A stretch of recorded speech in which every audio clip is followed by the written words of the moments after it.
We also have done phase changes. So this is a vaporization of water. So you should be able to do all of these. And so we're sort of up to 3 and 4. And they're a little bit different. And they have to do with the adiabatic expansion. Number 3 is adiabatic and reversible. And number 4 is adiabatic and constant pressure. And what I'm really going to be talking about today are well, things at the beginning of today are the delta S's for these processes, okay?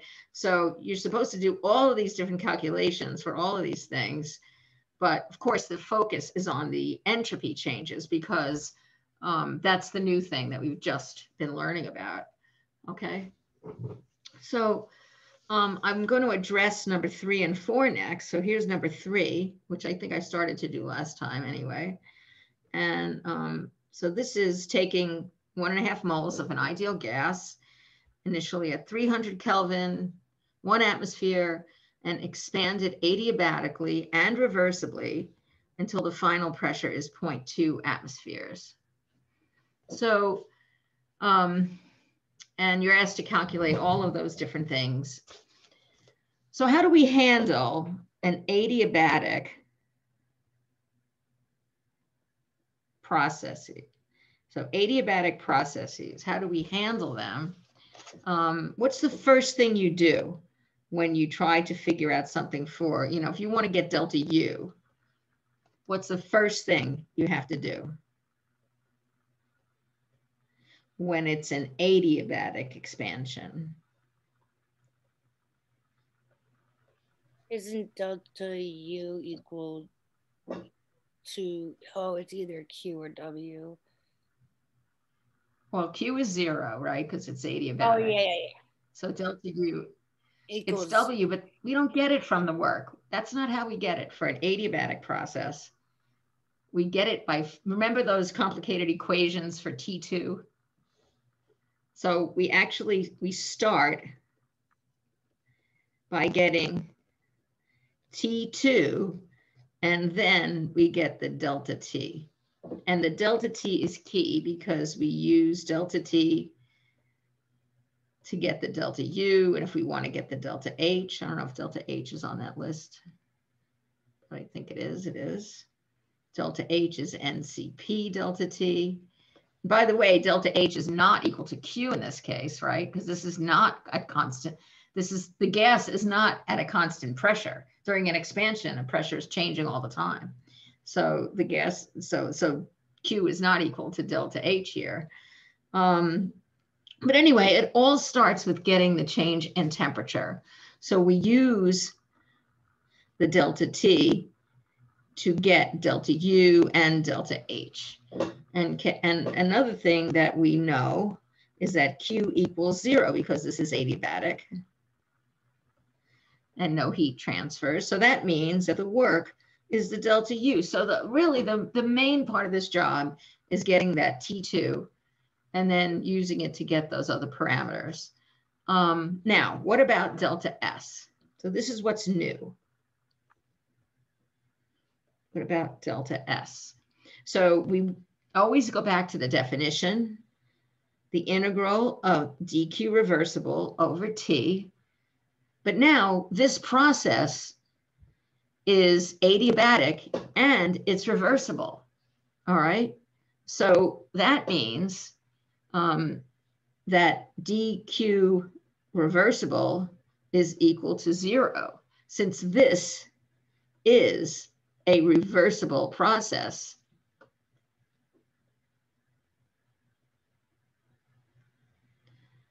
And it's also adiabatic.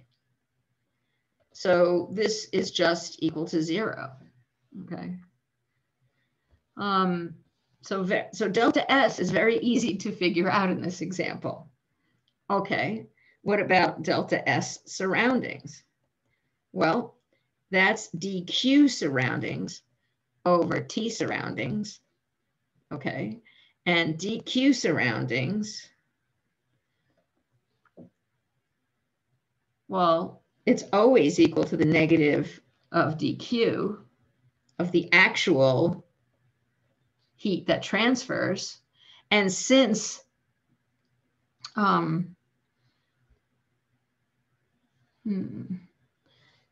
which is, by the way, minus dq reversible, which is 0 because this is an adiabatic reversible process.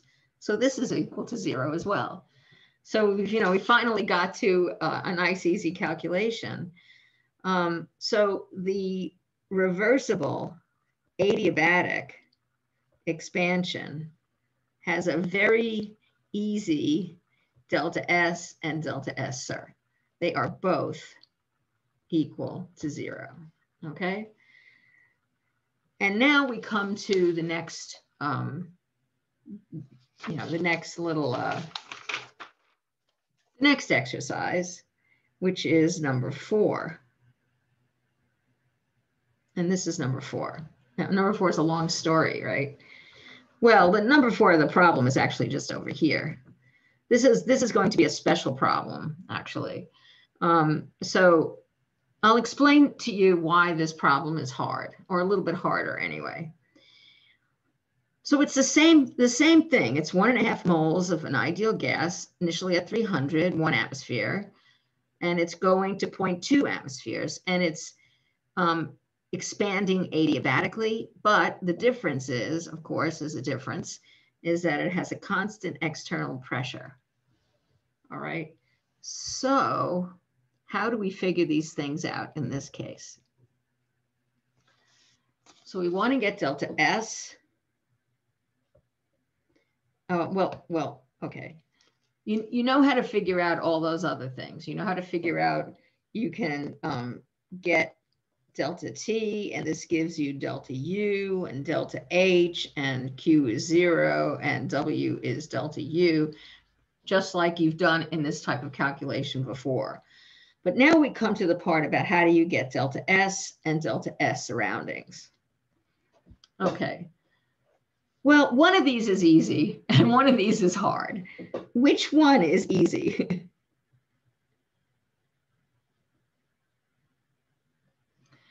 So delta S surroundings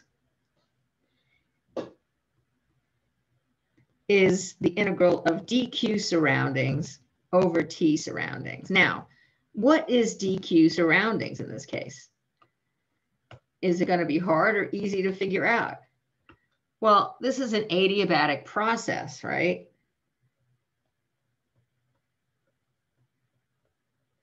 And what's written here is the dq sur for the actual process that happens, not for a reversible process, right? That's the definition of delta S, not delta S sur. So for the actual process is adiabatic. So dq is equal to 0. And that means, of course, that dq sur is equal to 0. So it's very easy to figure out delta S surroundings. It's 0. The delta S presents more of a problem. Okay, this is really not so easy. And it's actually a little bit of a job to even explain why it's not so easy. So to figure out the delta S, we have to use the initial and final states for the adiabatic constant pressure expansion, but we have to use a reversible path because delta S is defined based on the reversible path.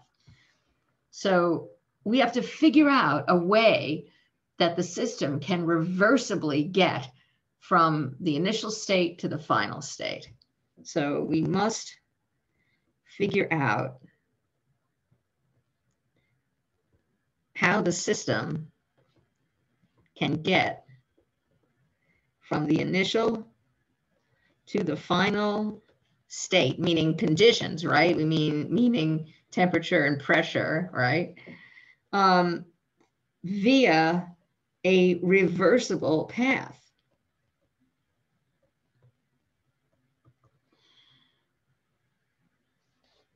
So why can't we just use the reversible adiabatic expansion? Can't we calculate? Let's think about this. So can't we just calculate delta S based on an adiabatic reversible path? So my question really is, why can't we do this? Because we can't.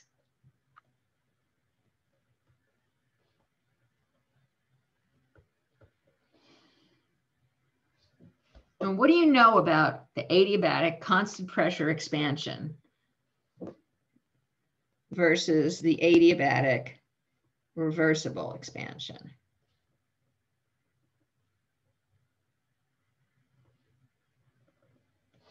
Okay, you start at the same state. That's fine. But what about the final state? So you end up, you go to a certain, you end up with a certain pressure, right? You always end up with a, you start at the same state, you have a certain temperature and a pressure we call P1.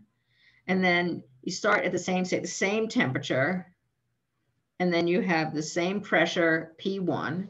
But when you end up, here you are at T2 for the adiabatic case and P2. Here you are at T2 for the constant pressure case and P2. And T2 adiabatic is not equal to T2 constant pressure.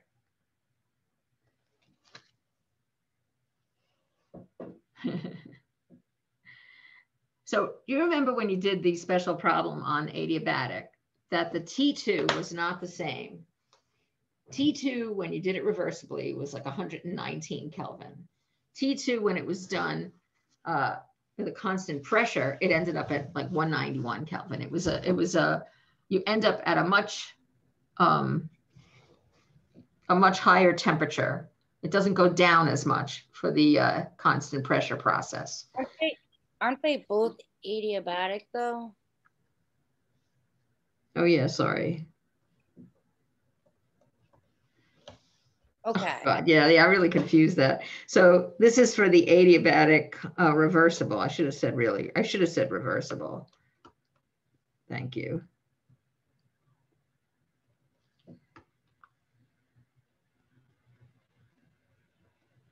Yeah.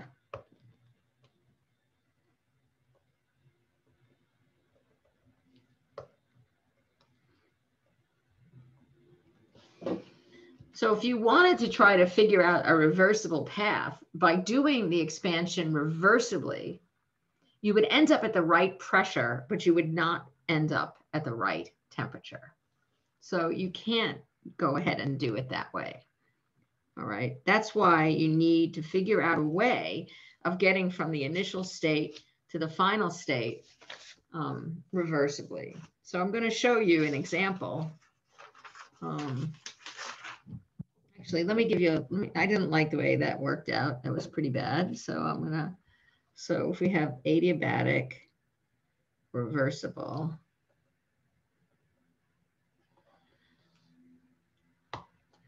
oh well. So at the T1 was 300. That's the same for both. The initial pressure is 1 atmosphere, and there's 1.5 moles.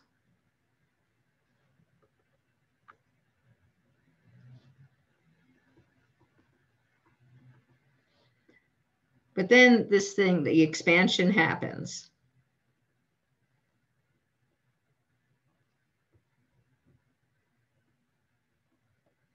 And at the end, you get a final pressure of 0.2.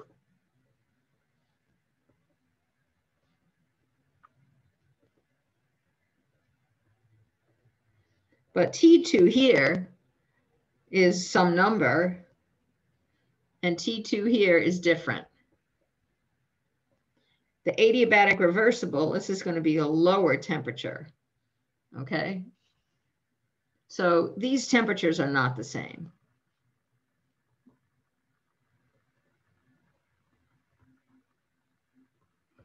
So to figure out the delta S, we have to find a different path of getting to to this T2, right? This is the one, because this is the one we're working on, adiabatic constant pressure. For adiabatic reversible, all those delta S's, both of them are 0. So this is the one we need to figure out the delta S for. So the first thing we have to do, the first job, just like any adiabatic expansion, is to find the final temperature. Okay. Once we have the final temperature, we'll know where we're going. We'll know what the final state temperature has to be. So we'll just use the equation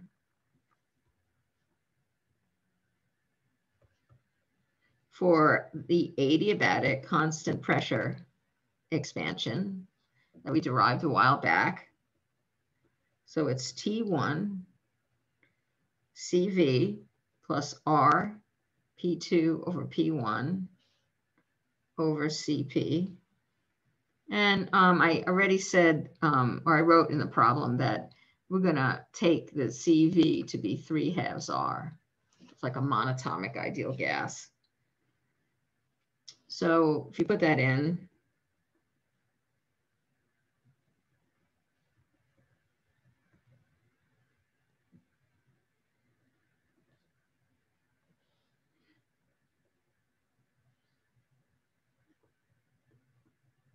then your R's cancel.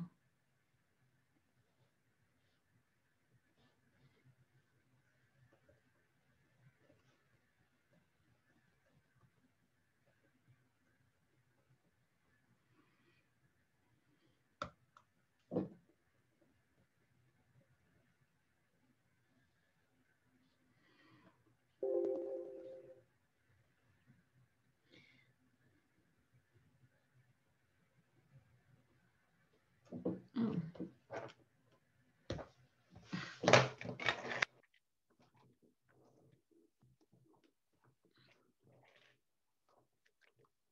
So earlier, I was told by the computer that I had the computer plugged in too long and the battery was too charged. So then now I just got the message that it's running low. Make up your damn mind, you know. 1.5 plus 0.2 over 1. All right, so this comes out to 204 Kelvin. So this is T2 for the constant pressure adiabatic expansion in number 4, okay? So that means we started with a gas, right? We had 1.5 moles at 300 Kelvin and 1 atmosphere. We ended up with the same gas, same number of moles. Now it's at 204 Kelvin and 0.2 atmospheres. So this is basically state 1 and state 2.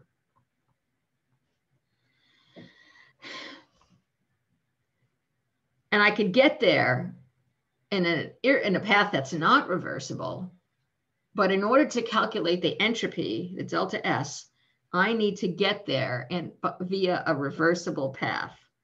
I must find a reversible path that gets me from this state to this state. So how could I do that reversibly?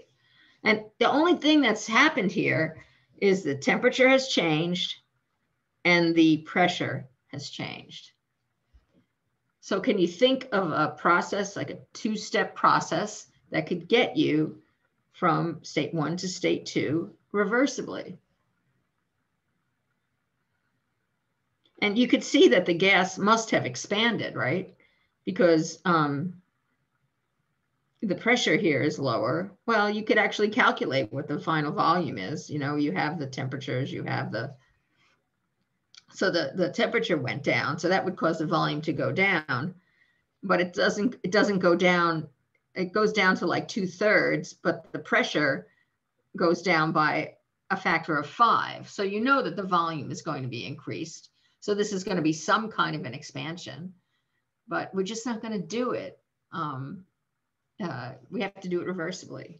So give me something that you could do. Like what type of, we've learned a whole bunch of delta S calculations. We know it for isothermal expansion. We know it for heating. We know it for cooling. We know it for phase changes. So the isothermal constant pressure. So what are you suggesting? Yes. Okay, we're going to do something isothermal.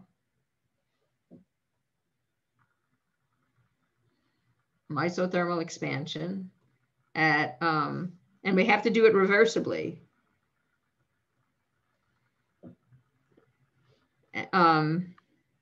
So the temperature is going to stay at 300, and then we're going to have the final pressure be 0.2 because that's what we're going to need over here, right? So we're going to do a reversible isothermal expansion at 300 Kelvin until we get a pressure of 0.2. Okay, so that's really our intermediate state. So I'll put that, really should be over here. It's still 1.50 moles of the gas. And we know how to calculate this, delta S for an isothermal expansion, because we learned how to do that already. So that's going to be our step one. And then what do we have to do? What can we do to get from here to here?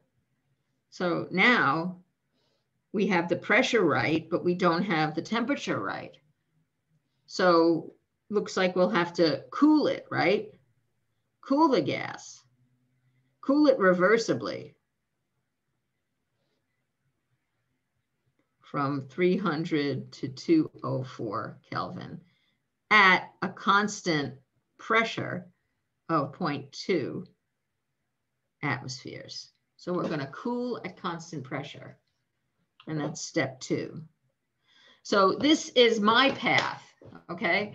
When you do this problem, I want you to come up with a different path. You can't use my path, even though in the way it's written, it suggests that you could use this path, but no, you need to find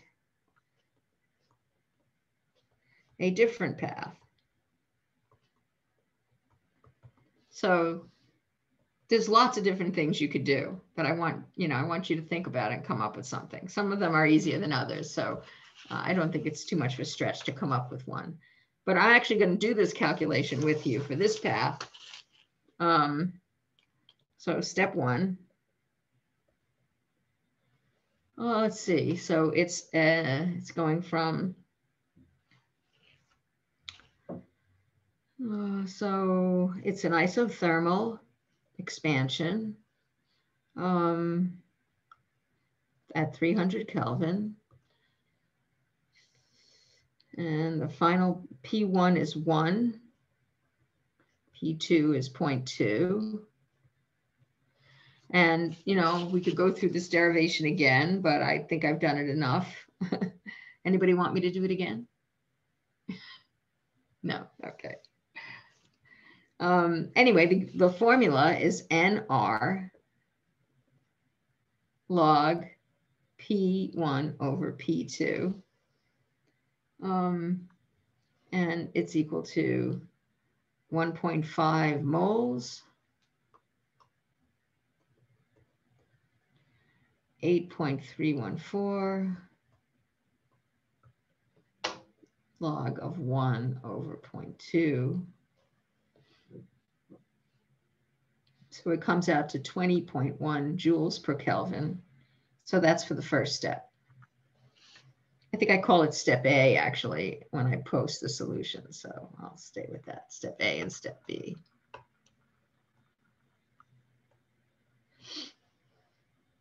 All right, what's the next step? So the next step is to cool at constant pressure from 300 Kelvin to 204 at 0.2 atmospheres. Okay. So, oh, by the way, I totally forgot. This has to be reversibly.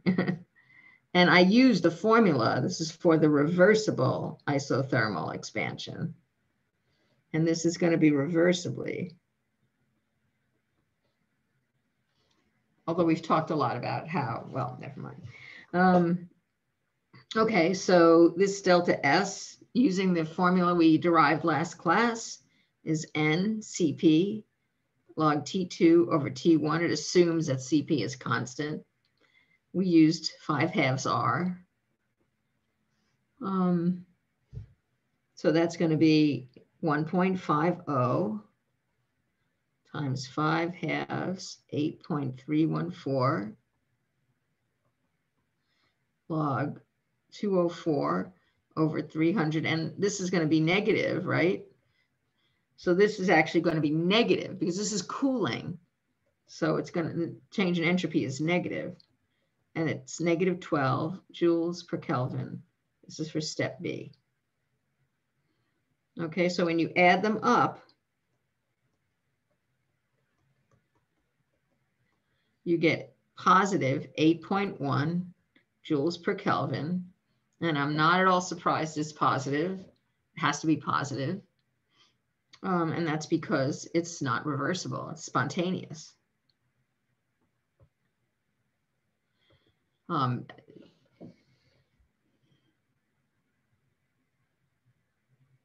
Wait a minute. Yeah. Hold on a minute now. Yeah. Oh, I'm sorry. Yeah, I missed a step in here. So the delta S is 8.1 joules per Kelvin, but delta S surroundings was equal to 0. So delta S total is 8.1 plus 0, which is 8.1. And this is positive because we did this for because it was a spontaneous process, the constant pressure expansion. But we had to find the delta S using a reversible path. That's why this is so confusing. Really is confusing. So this was delta S for the system. Delta S surroundings is 0. Okay, yes. And it's positive because a constant pressure adiabatic expansion is irreversible because it's a constant pressure expansion. Okay, it's spontaneous.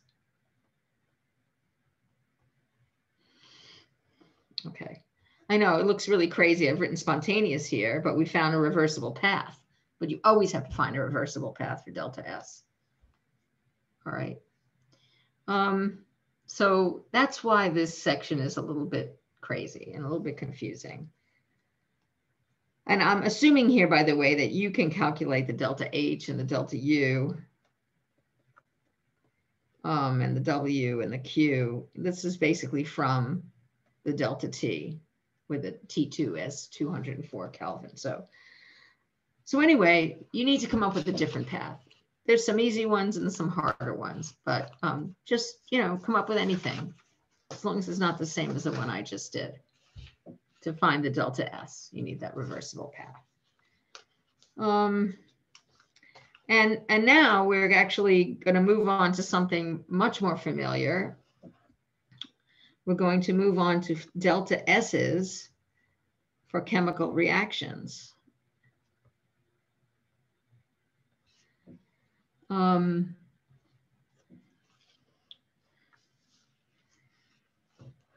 So if you look at appendices in books or, numbers that are tabulated in handbooks and stuff like that from the National Institute for Science and Technology, so all NIST tables that list thermodynamic properties, they give you for entropies, they call them standard third law entropies. Okay, and they are called S0s. Okay, they are not, there's no delta there. So you remember, like when you have thermodynamic properties for enthalpy, it's delta HF0, the standard enthalpy change, the standard enthalpy of formation It refers to a process. It refers to going from the elements in their stable form to, you know, whatever compound that we need to look up.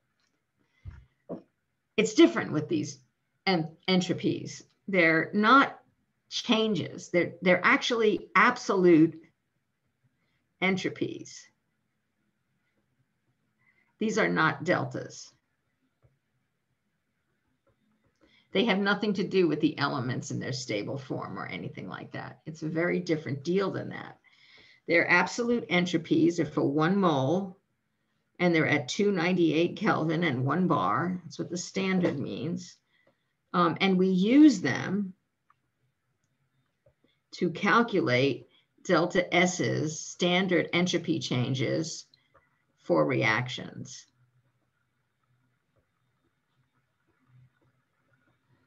So, you know, there's a really fundamental difference between the type of property this is and the things that are tabulated for, say, delta H, you know, delta HF0, delta GF0, not for S. For S, they're absolute entropies.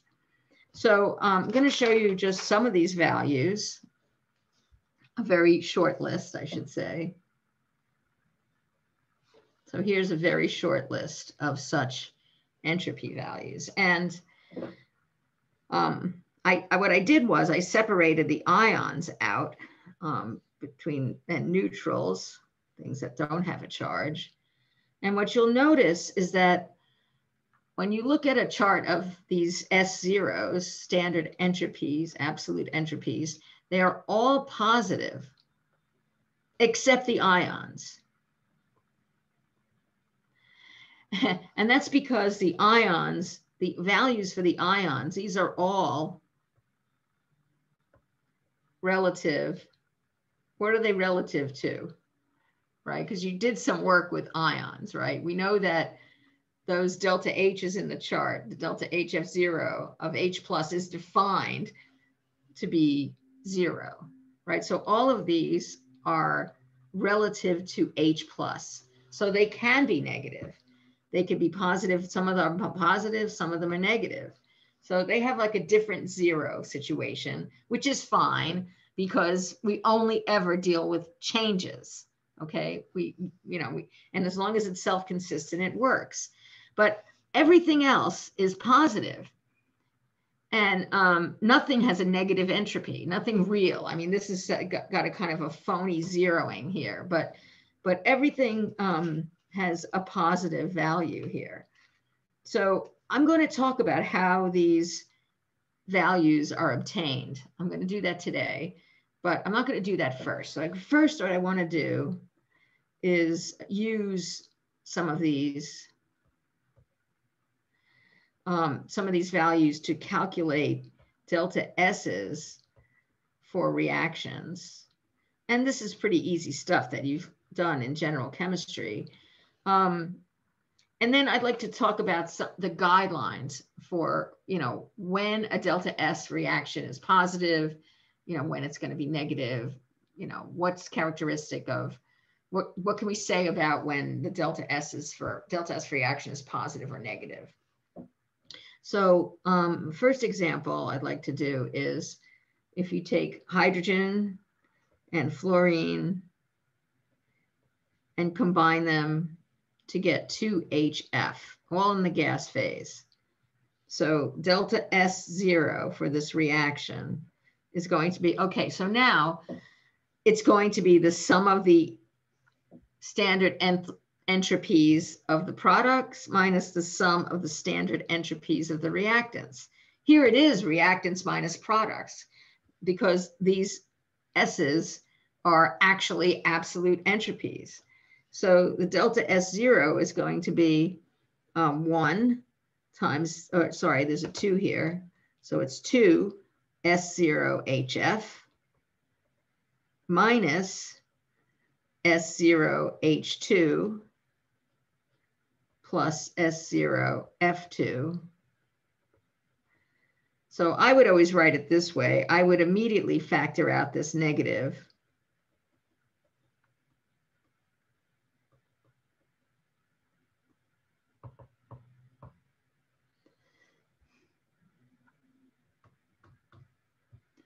Great.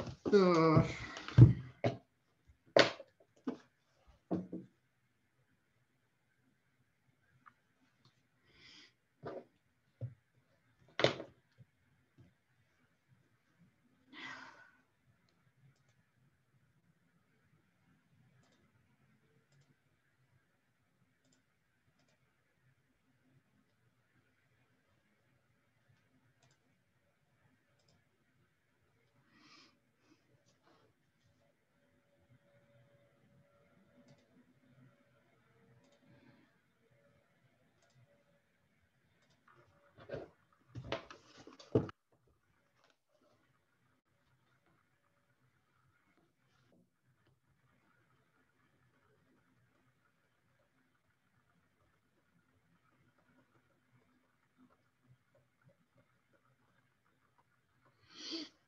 So that's, if you look at the table, HF is 173.8 minus H2 is 130.7 minus 202.79. So this comes out to 14.1 joules per Kelvin. What the heck is going on?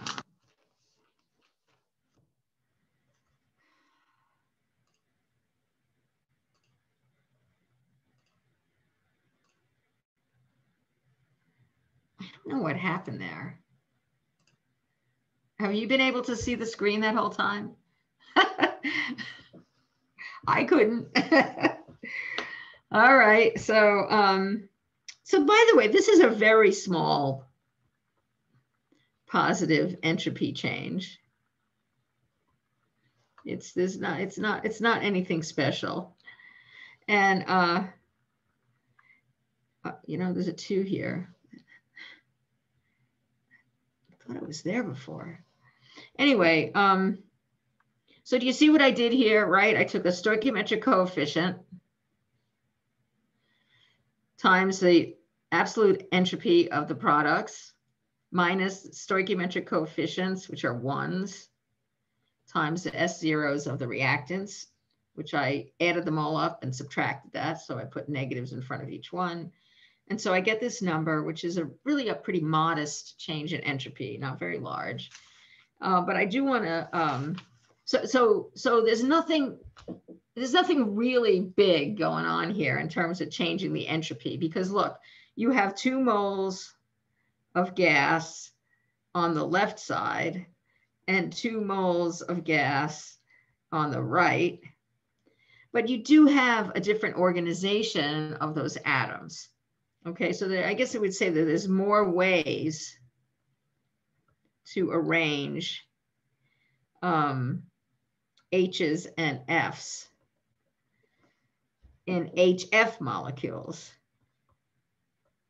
than putting all the H's on one side and all the F's right somewhere else, than in H2 and F2 only. So I guess there's some more arrangements. So that's what would be responsible, I guess I would say, there's a greater probability of that. So that's kind of consistent with, you know, our ideas about entropy. So that's one example.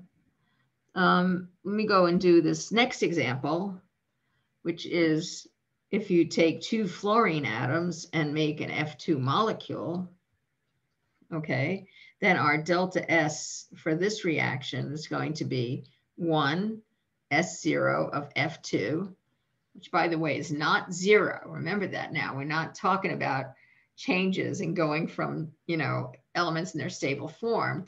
So the standard entropy change of an element in its stable form is not 0.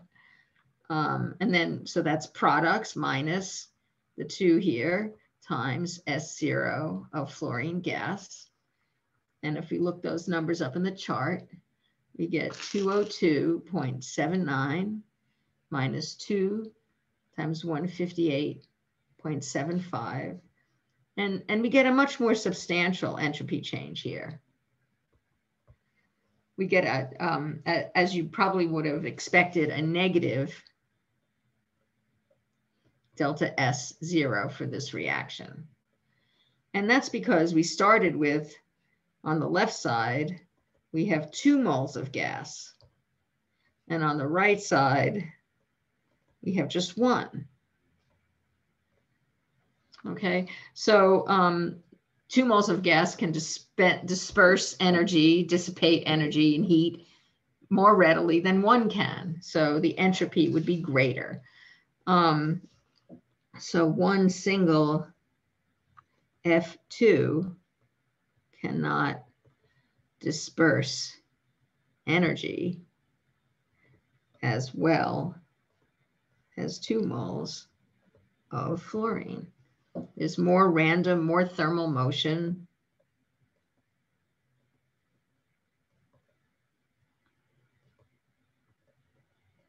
With 2 moles. So there's a rule of thumb here that we often use, and that is if the moles of gas increases, then delta S0 for that reaction will go up. And vice versa. It goes down, then delta S reaction is expected to go down. All right, so here's my last example, I believe. And this is a reaction we all know. Okay, so we've got hydrogen and oxygen combining to form water. Delta S0, again, this is going to be 1 times S0 of water in the liquid minus 1 times S0 of hydrogen gas minus 1/2 of S0 of O2 gas. And again, these are not 0 in the case of entropy. So it's 1 times, well, so this is 69.91 minus 130.68 minus 1/2 of 205.14. And so that comes out to negative 163 joules per Kelvin. Okay, so we have a very definite negative. It's a fairly substantial amount. But why is it negative? So if you look at the reaction, you could see you have a loss of 1.5 moles of gas. Okay, that means you're going to have less disorder on the right. You're going to have less dissipation of heat, less random motion, thermal motion, which does that heat dissipation. Another thing to notice here is that H2O is a more complex structure. It's a more complex molecule than H2 and O2. Okay, so I'm going to show you what I tell my freshmen about entropy changes. So I give them this handout, which I call the guidelines for determining the sign of delta S for a reaction. And I do want to call your attention to the fact that this delta S is talking about system entropy, nothing to do with delta S surroundings. To get delta S surroundings, we have to look at the heat transfer, but that's for later.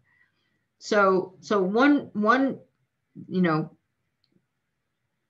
thing that we can understand very well is if we go from a molecule, like one complex molecule, to more than one simpler molecules.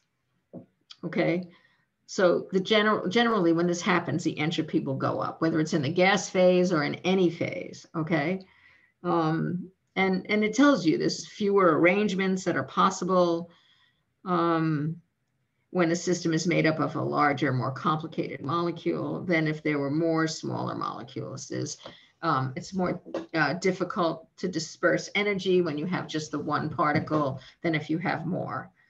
So it gives you an example here of benzene forming 3 acetylenes would have a positive delta S, and going the other way would have a negative delta S. You have a more complex molecule going to more simpler molecules. And the delta S is positive for that and negative for the other way. So I think that's pretty intuitive, actually. Phase changes. Okay, these are also things that I think we pretty much know, because, you know, when you go from solid to liquid to gas, you're putting heat in, okay, and you're getting to a more disordered state. Okay, so the liquid state has greater entropy than the solid because there are more ways of arranging those liquid particles, and they don't move, and the solid doesn't move around as much, so you're not dispersing heat as much. And when you go from liquid to gas, it's even more dramatic, that you get a whole lot more of that thermal motion, you get a lot more of dispersing heat, that kind of thing. So for phase changes, going from solid to liquid to gas, you basically get delta S's go up. So solid to liquid to gas, delta entropy increases, and the opposite, entropy decreases. So that's another rule of thumb. I've already talked about the change in the number of moles of gas. If you have an increase in a number of moles of gas, it generally means an increase in entropy, and a decrease means a decrease in entropy. So I give you an example here. You can see this has a positive because you get more moles of gas, and this has a negative because it's fewer moles of gas. And I think the most interesting one to me is dissolving. So generally, when you take something that's solid and you put it in the aqueous state, you have a positive delta S. And that's because these ions are more free to move, and they will disperse heat more easily than the solid. But what I kind of like about this is that there are some very interesting cases that happen in solutions. And it has to do with the role of the solvent.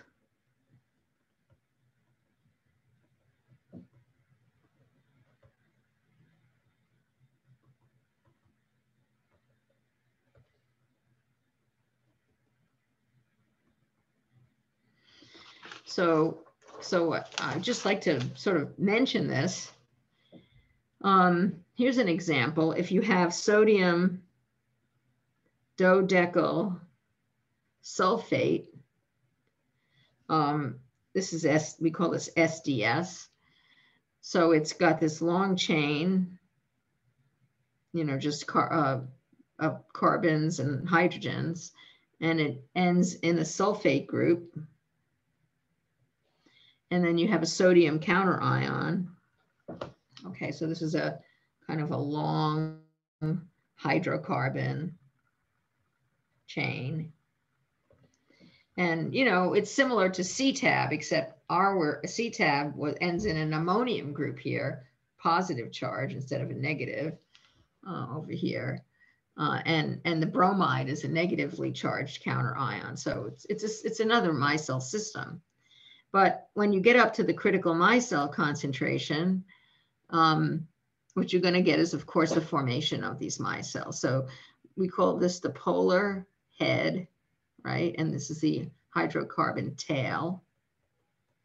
And you know that when they are in water, you get these micellar structures.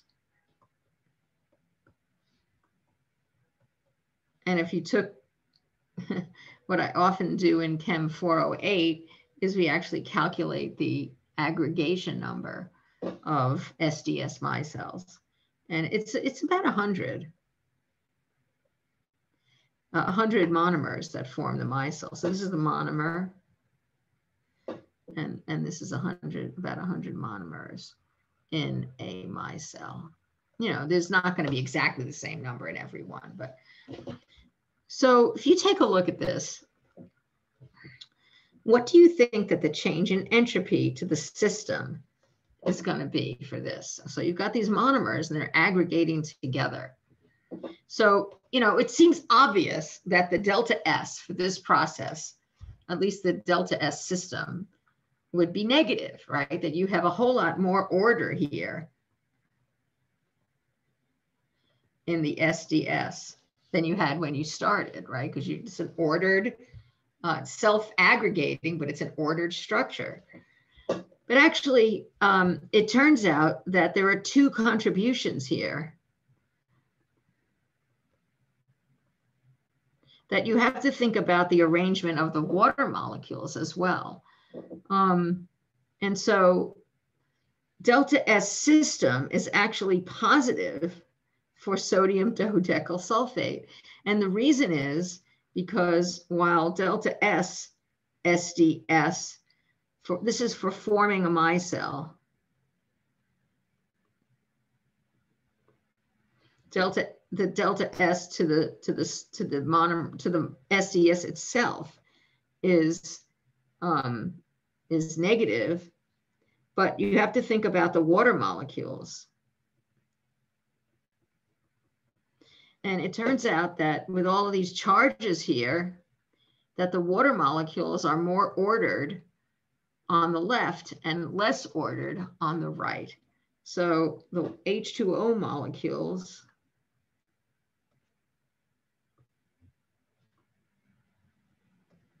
are more ordered due to the large number of monomers, of charged monomers and counter ions on the left versus on the right. So while SDS gets more ordered, solvent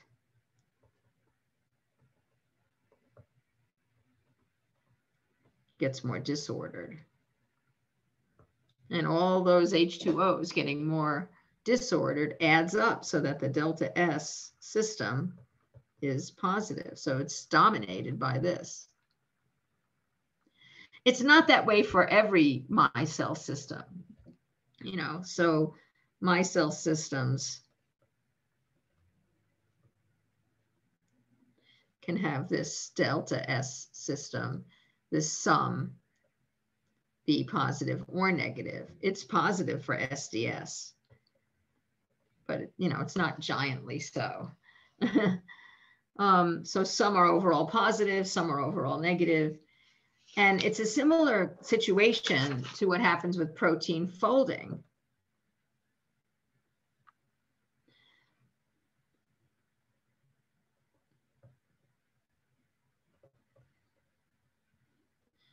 So maybe you've heard, you know, if you have an unfolded protein, and then, you know, you have a folded one. I'm just making this up. So this is actually like the denatured form.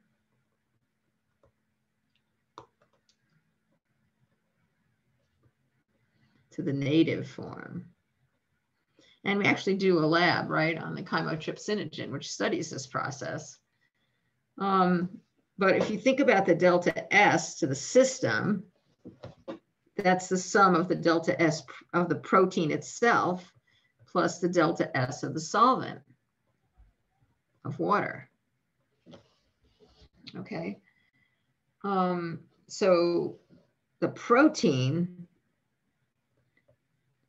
gets more ordered when the protein folds.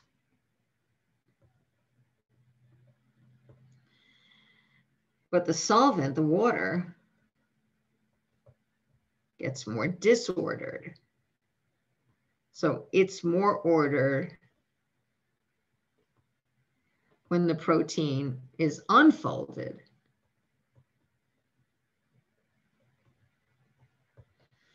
Because of all those different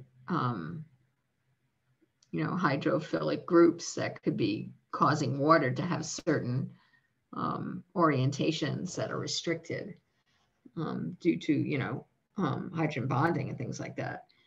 So the delta S protein for this process of going from unfolded to folded, this is going to be negative and this is going to be positive.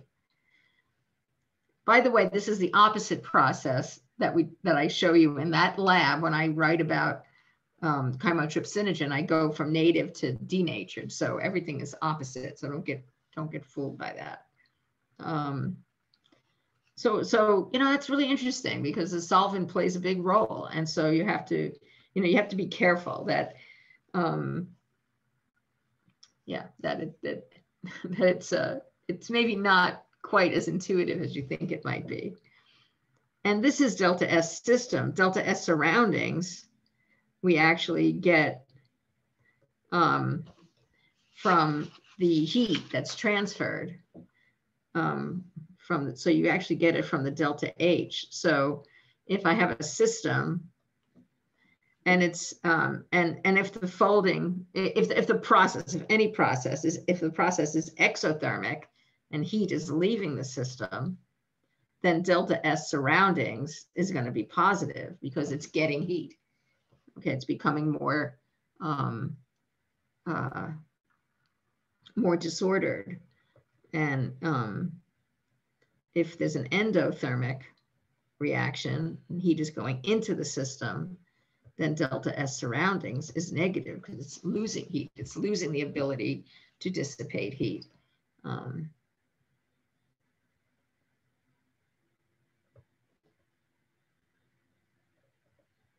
So if it's exothermic, the surroundings has an increased ability to dissipate heat because it has more heat. If the opposite happens, then it's losing heat. So it's losing the ability to dissipate heat.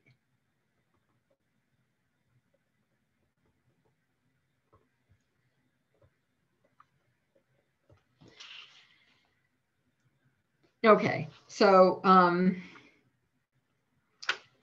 so let me show you where those delta S's those S zeros. So where do the S zeros in the tables, where do they come from? And what else was I going to answer? Oh, why are they called third law entropies? Okay, so that's what I'm going to talk about next. So how could you figure out the absolute entropy of a substance, like a gas at a certain temperature? So let me show you a slide here because this has a nice summary of all of this.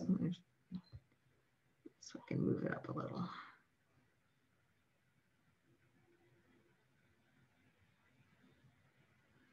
I don't actually know if it's moving. Oh, that's good enough.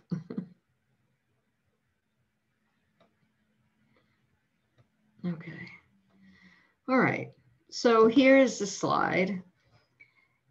So if we wanted to figure out the entropy at some temperature,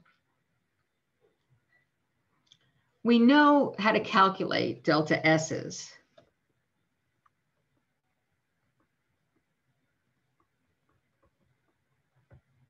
For different processes.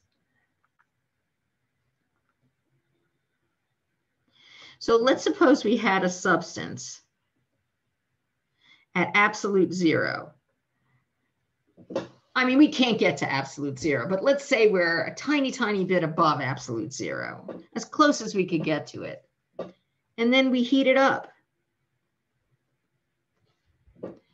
We know that the entropy change for doing this, right? Because we can calculate the delta S for heating something, right? It's NCP dt over T integrated over the temperature.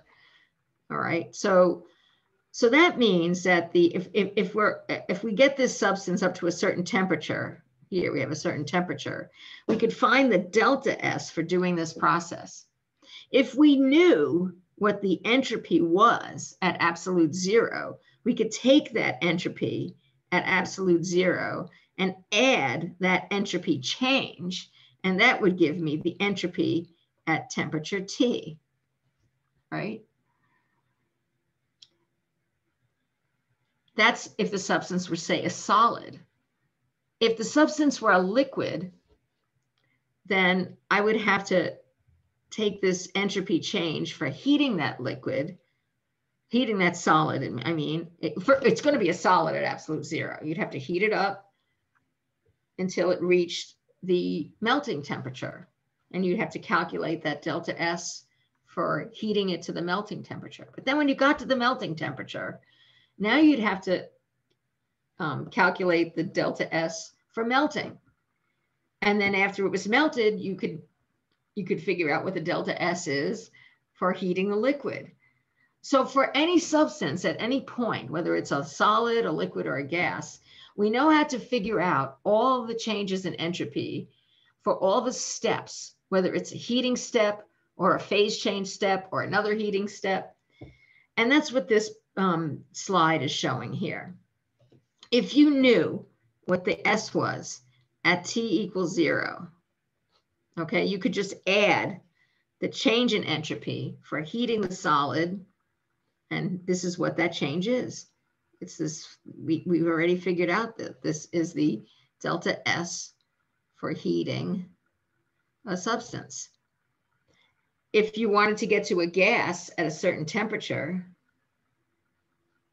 you'd have to heat through all these changes. You'd have to heat the solid to the melting point. You'd have to melt the solid. Well, we know what the delta S for that is. Then you'd have to heat the liquid to the boiling point. Then you would have to find the delta S for the phase change. Then you'd have to heat the gas to whatever the temperature was. There's the T there. From the boiling point to the final temperature. So you could do all these steps, and the only thing that we don't know is this. All right. And that's where the third law comes in. So all of the numbers and all of the standard entropy tables come from taking this value to be 0. And that comes directly from the third law of thermodynamics. And the third law of thermodynamics says, here it is, all pure and perfect crystalline substances have the same entropy at absolute 0, and that is 0. And of course, you can't get to absolute 0 is another part of the third law. So what this means is that the absolute entropy at T equals 0 for all substances is 0.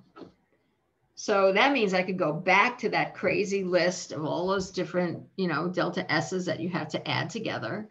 And I definitely have this, that this is 0.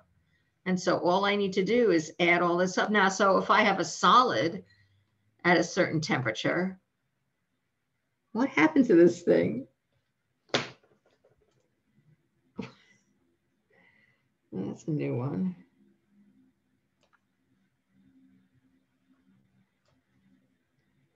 Wow.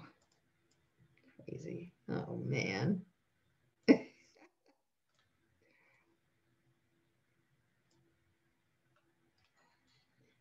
Letting me do it.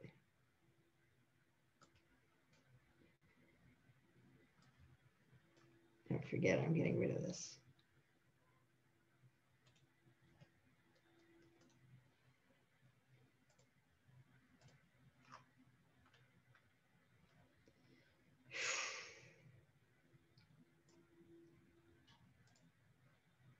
It's going to be fun getting it back to where it was.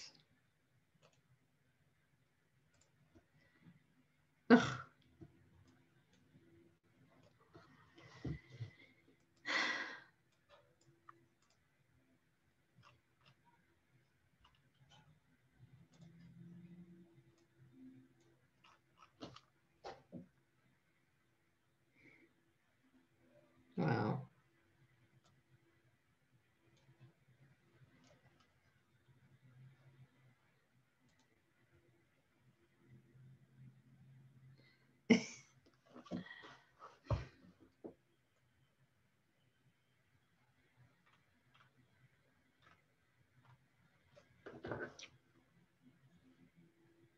Very strange.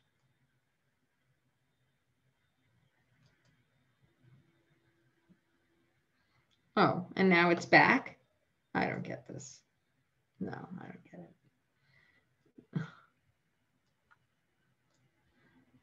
All right, I'm just going to leave it like this. I'll try to fix it later before I post it. That was fun. Sorry. All right. So I just want to go over one other thing here.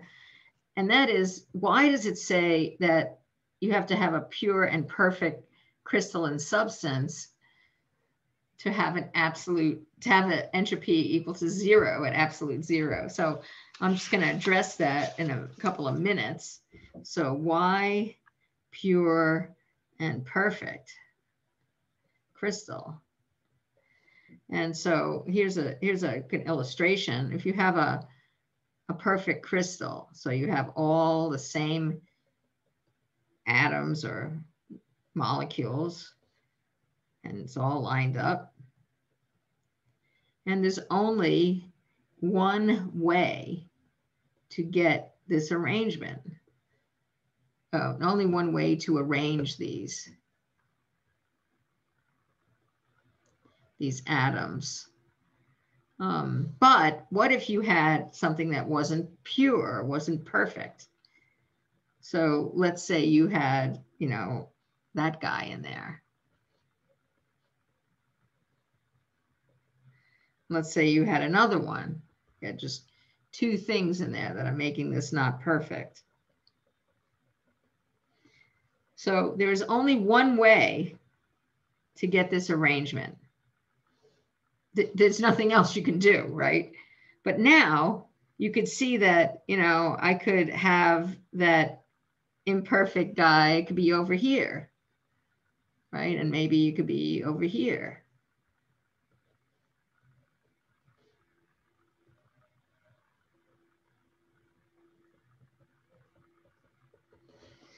And you can imagine that there'd be many, many ways to arrange this imperfect crystal.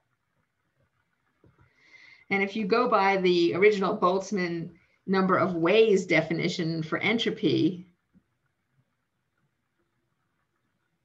so this is 1, so this would be 0, but here would be k times the log of w, and it would be, greater than 1. So the S would not be 0, it would be positive. So that's just a way of explaining it. So that's why it has to be pure and perfect. And I have just one last thing to tell you, which is to show you sort of graphically how you could figure these entropies out. So I gave you all those formulas for how, you could figure out by integrating Cp over T dt. Right, this is how you get an entropy change for heating, for a phase change, for heating again, but this time the liquid, and a phase change, and then another heating.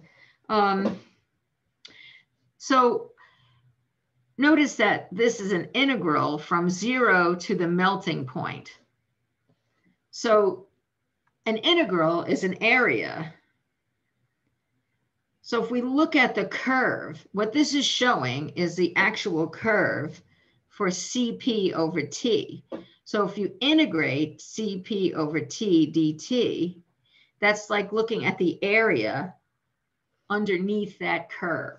So this graph here is of Cp over T. The graph underneath it shows the entropy.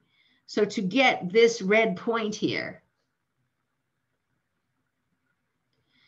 what you do is you add up, you sum, you have the integral of this curve. This curve is Cp over T between 0 and that temperature T. So if my substance is a solid, right, this point here, the entropy of that solid is the integral of Cp over T dt from 0 to T. This is temperature T. So what you can see is that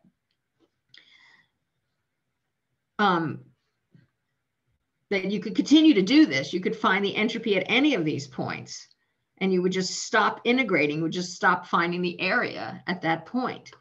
And another thing you could see here is how you have a discontinuity in Cp over T as you have a phase change. And that's because the heat capacity of the solid is not going to be equal to the heat capacity of the liquid, which is not equal to the heat capacity of the gas.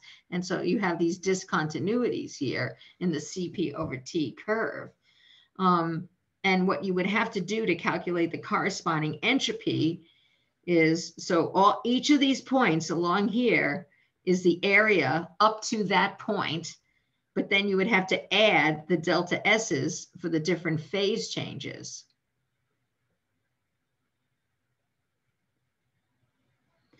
I don't know if that makes it easier or harder to picture this, but that's what that diagram in the book means. So maybe it demystifies it a little bit. And that's all I had to say for today. So I'll see you for lab.